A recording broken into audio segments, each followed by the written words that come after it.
Think about what happened in South Africa just a few years ago. Nigerians and Zimbabweans and the Congolese were attacked and beaten and driven out by their fellow black South Africans.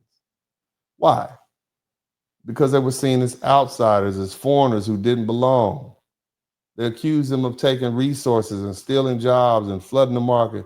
And so the so called Pan African unity collapsed into violence and bloodshed. And these were Africans in Africa.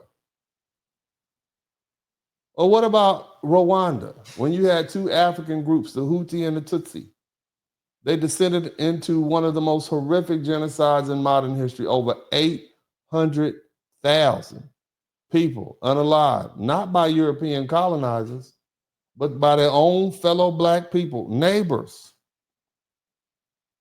They saw them as the other. You think they won't turn that same tribal lens against you if they get power over here? They're already doing it. And we make money, more money than them, and we outnumber them. You think your black skin, they don't even think you're black. Not black like them. But do you think your black skin protects you from that mindset? You need to wake up. And this is why when you try to unify, when you talk about global black solidarity, it falls flat. Because you're trying to build bridges with people who were never taught to love you. You're trying to link arms with those who see you as see your citizenship as arrogance and your existence as entitlement and your history as inconvenient. And that's the bitter truth. My dear foundational Black American brothers and sisters, you are hated not because you failed, but because you survived and because you succeeded. Because in spite of slavery, in spite of Jim Crow, in spite of redlining and COINTELPRO and mass incarceration and systematic sabotage, you are still here. And you are still proud. And you are still successful. And more importantly, you are still American. And that infuriates them.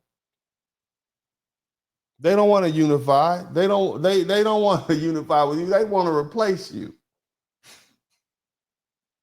They want the spoils of your struggle without your scars. They want access to your achievements while ridiculing your ancestors. And when you delineate and when you say we are not the same, suddenly you're divisive.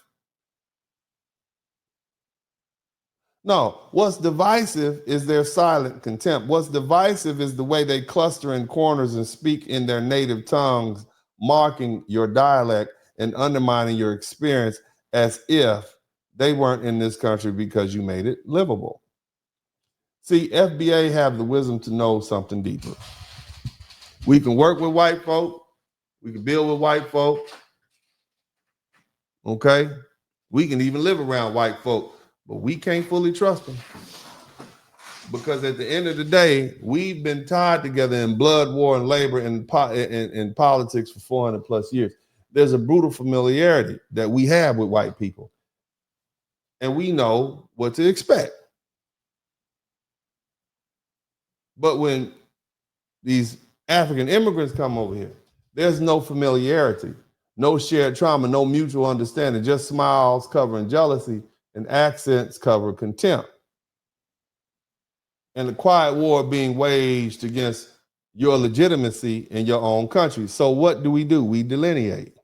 We draw the line and say, you are not us. You can be a guest in this house, but you will never own it. We earn the deed with our bodies and our blood and our brilliance. We separate, we stand apart, we stand tall. Ladies and gentlemen, my brothers and sisters, what we've just witnessed in this broadcast is a necessary, long overdue reckoning, a confrontation with the uncomfortable but undeniable truth. Foundational Black Americans are under siege, not just by usual forces of white supremacy, but by those who come with familiar skin and foreign intentions. We are now facing a crisis where our culture, our legacy, and our hard-won political ground are being culturally hijacked by Black immigrants, both from Africa and from the Caribbean.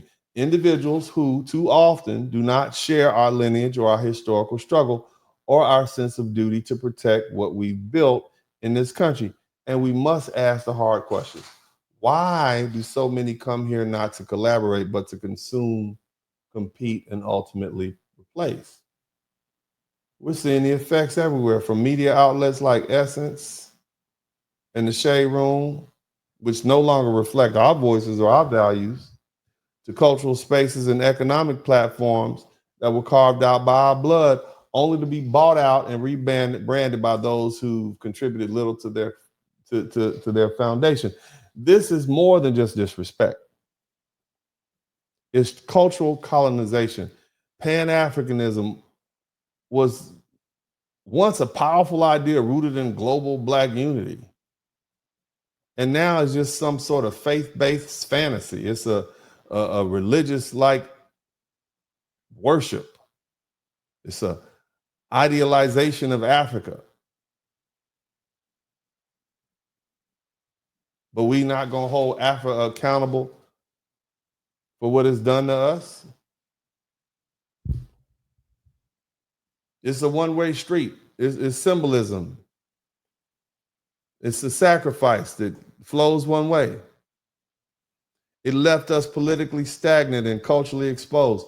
And the diaspora wars and xenophobia versus accountability, we need to clarify what that is. I'm not xenophobic. I'm not being petty. This is a strategic boundary setting. I love my people. I love my foundational Black American people, and you all are trying to take advantage of us. And I have children who are foundational Black Americans. So when I say FBA first, we're not being divisive, we're being honest. We've spent decades fighting in this country only to be told by newcomers that we're too emotional and lazy and too ungrateful for opportunity we allow them to exploit. And then after they receive the benefits of the movement, they separate themselves from us. That's when the flags come out. They're not Black like us. That's not unity. Again, that's opportunism. And if pointing that out makes people uncomfortable, so what? Let's not stop there. We also have to look in the mirror. Much of the degradation of Black American culture, particularly through some of this media and this buffoonery, is self-inflicted. Too many of us have not stamped out the dysfunction that's in our own houses and communities. We support the very media that degrades us. Now, given many of these rappers who come out of the Caribbean, Uncle Luke, Nicki Minaj, Lil Kim, Biggie Smalls, all of these people with this degenerate rap, we listened to it, we consumed it. But still, had we been gatekeeping and doing a better job, hip hop might have been the thing it was set out to be.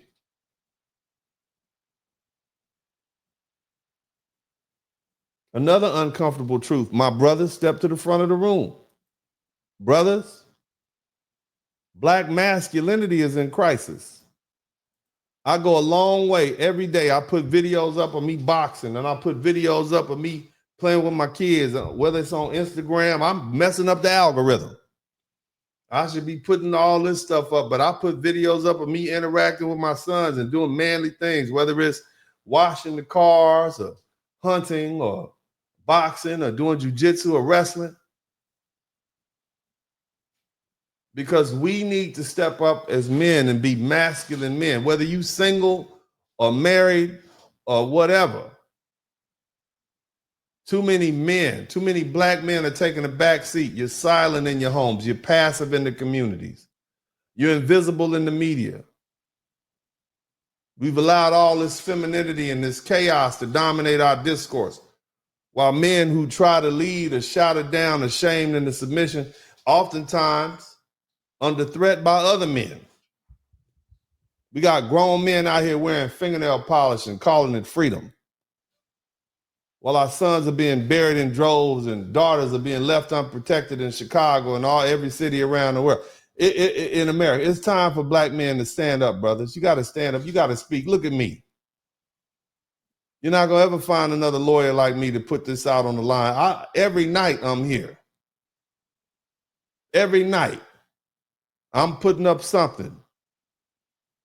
I've had people write the Bar Association on me. I've had folk call the FBI on me. I threatened to sue the FBI, made them back down too. That's something else I did. I'm not going to stop talking to my people and trying to uplift my people and get us to head back to the direction that we need to head back to. But I need some help. And I can't depend on these women. They've had the microphone for 6 years. It's time for black men to stand up, to speak up, and lead with strength, discipline, clarity, and morality. Not emotion, not aesthetics, but strength. And so I challenge black men in particular to reclaim leadership within your family and your communities. I challenge you to begin to make your image more appealing. I know what you're doing. You're some of the greatest fathers in America. You're some of the most involved fathers in America. You're the hardest working men in America. But we're going to win on the optics. A great man said that. Shout out to the late, great Kevin Samuels. We're going to win on the optics and the emotion. So you need to be seen doing the things that men do.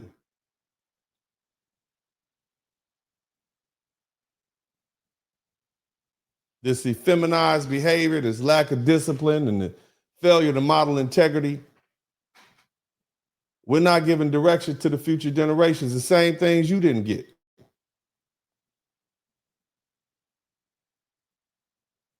See, legacy is what this is really about. We're watching Black America and our culture be erased in real time. Not just through whitewashed school books and sanitized museum exhibits, but through our own complacency and silence. Shout out to Kareem Sharif.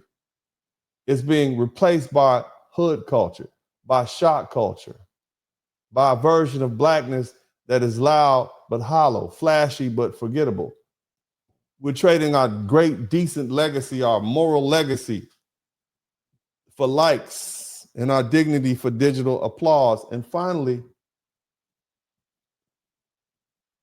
we need to start building. We need to not let disrespect go unchecked.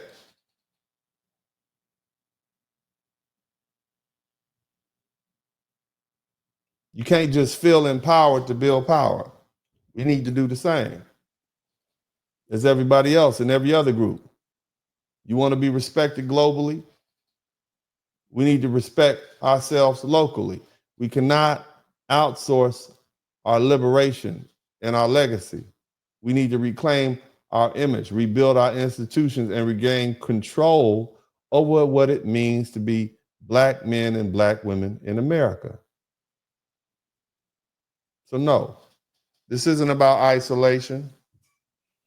This isn't about insulation. This isn't about divisiveness. It's about protecting what's ours from being diluted and distorted and destroyed. If you come in peace, shout out to all the African brothers and sisters and Caribbean brothers and sisters who come in peace with respect, we will build with you. But if you come to extract, exploit, or erase, then you're part of the problem. And as for us, my foundational Black American brothers and sisters, it's time to draw a hard line in the sand and say with one unified voice, we are not your stepping stones. We are not your entry pass. We are not going to sit quietly while our legacy is co-opted and erased. From here on out, we're moving with strategy and sentiment. We're done performing unity while being disrespected. We are done carrying the emotional baggage of the diaspora while neglecting our own house.